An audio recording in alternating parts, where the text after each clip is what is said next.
قيادة عربية بالكامل تقتل تشنق في المشانق راح نتفرج لماذا؟ وممكن الدور جاي عليكم كلكم.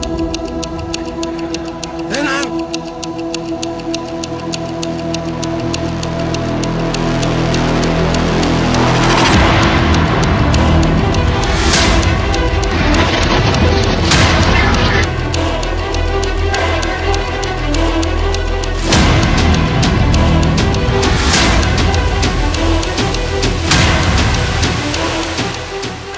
سلام رفقا، چطورید؟ امروز میخوایم یکی از پیچیده ترین و جالب ترین داستانهای جنگ داخلی سوریه رو براتون تعریف بکنیم.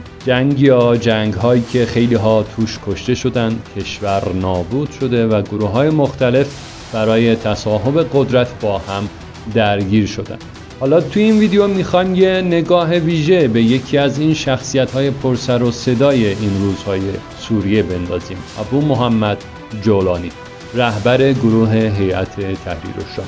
پس اگه میخواید بدونید این مرد چطور از یه مبارز ساده به یکی از بزرگترین رهبران گروه‌های مخالف بشار اسد تبدیل شد، با ما این ویدیو امروز همراه باشید. اما قبل از اینکه وارد جزئیات بشیم باید یک نگاهی به اوضاع سوریه بندازیم. سوریه کشوریه با تاریخ و تمدن خیلی قدیمی که از دهه‌ها پیش تحت حکومت خاندان اسد قرار گرفته بود.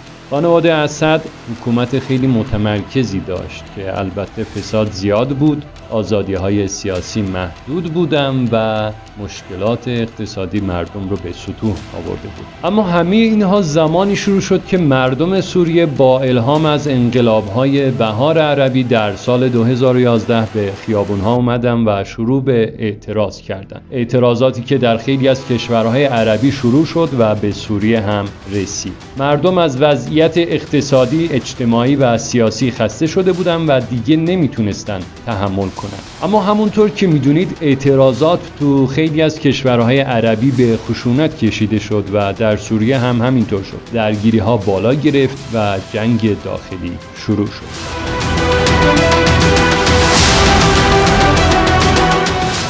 حالا چرا این اعتراضات به جنگ داخلی تبدیل شد؟ دلیل اول این بود که وقتی حکومت بشار اسد معترضها رو با خشونت سرکوب کرد، خشم مردم بیشتر شد و برخی از معترضها به گروه‌های مسلح پیوستند. دلیل دوم این بود که سوریه کشوری چند فرهنگیه. اکثریت مردم سنی هستند ولی حکومت اسد و بیشتر مقامات اصلی کشور از اقلیت علوی بودند که این موضوع هم به اختلافات دامن زده بود. دلیل سوم همین بود که کشورهای خارجی به این جنگ وارد شده بودند. هر کدوم به دلایل مختلف از جمله منافع خودشون به حمایت یکی از طرفین پرداخته بودند. حالا در این میان یک بازیگر خیلی مهم وارد میشه، داعش، گروهی که به سرعت مناطق وسیعی از عراق و سوریه رو اشغال کرد و خودش رو به عنوان یک نیروی قدرتمند معرفی کرد. اما داستان امروز ما در مورد یکی از رهبران این جنگ که حالا اسمش خیلی معروف شده، ابو محمد جولانی.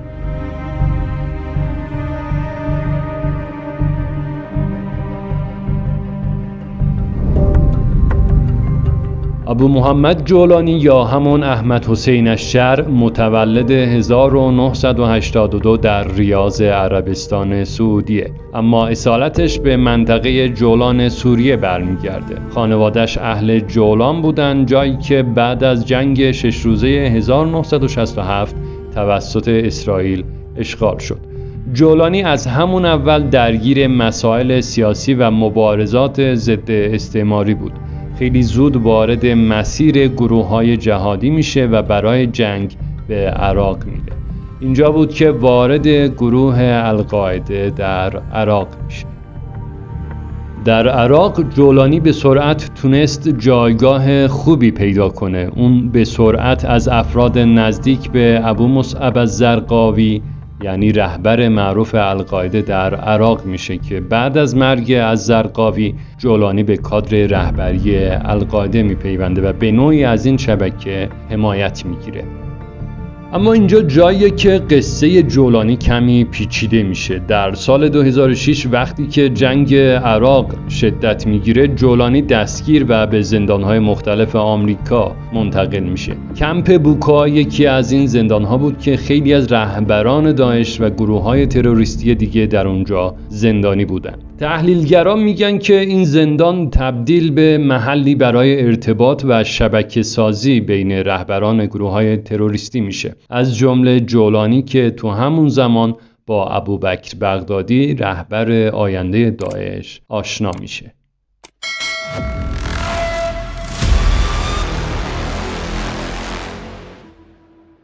بعد از اینکه جولانی از زندان آزاد میشه، به سوریه برمیگرده و جبهه النصره رو تأسیس میکنه. جبهه النصره شاخه‌ای از القاعده در سوریه بود که خیلی سریع قدرت زیادی پیدا میکنه. این گروه به مبارزه با بشار اسد میپردازه، ولی مشکلات جولانی هنوز تموم نشده بود. در سال 2013 ابوبکر بغدادی که قبلا با جولانی همکاری کرده بود، تصمیم میگیره که جبهه النصره رو به داعش پیوند بزنه و دو گروه رو یکی بکنه. اما جولانی این پیشنهاد رو نمیپذیره و تصمیم میگیره که راه خودش رو جدا بکنه. اینجا بود که جولانی اعلام میکنه که به القاعده وفادار میمونه و جبهه النصره رو حفظ میکنه.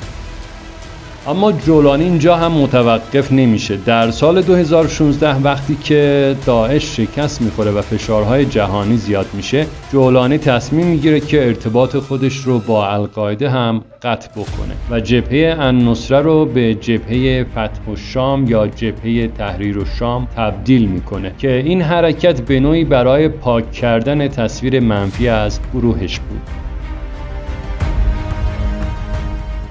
بعد از این تغییرات، جولانی به یکی از مهمترین و استراتژیک ترین رهبران مخالف بشار اسد تبدیل شده بود. گروه او یعنی هیئت تحریر الشام نه تنها در سوریه بلکه در سطح جهانی هم شناخته شده است. گروه‌هایی مثل داعش و القاعده شکست خوردن، ولی هیئت تحریر الشام حکومت خودش رو تثبیت کرد.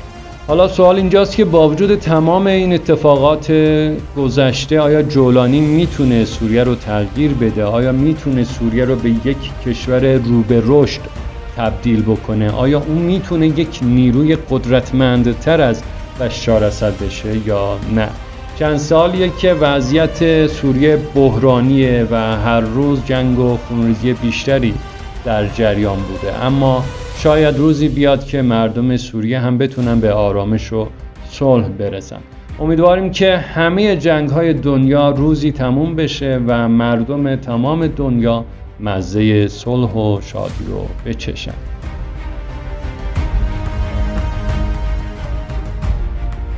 حالا نوبت شماست که نظرتون رو در مورد جولانی و هیئت تحریر الشام بگید. به نظرتون این جنگ‌های سوریه کی تموم میشه؟ آیا سوریه میتونه خودش رو پیدا بکنه یا نه؟ لطفاً نظراتتون رو در کامنت ها برامون بنویسید. اگه از این ویدیو خوشتون اومده بود، براتون جالب بود، حتما کانال ما رو سابسکرایب بکنید و ویدیو رو هم با دوستانتون به اشتراک بذارید. براتون خوبی میخوام از خدا و صلح میخوام و یاری میخوام. همتون رو به خدای بزرگ میسپارم.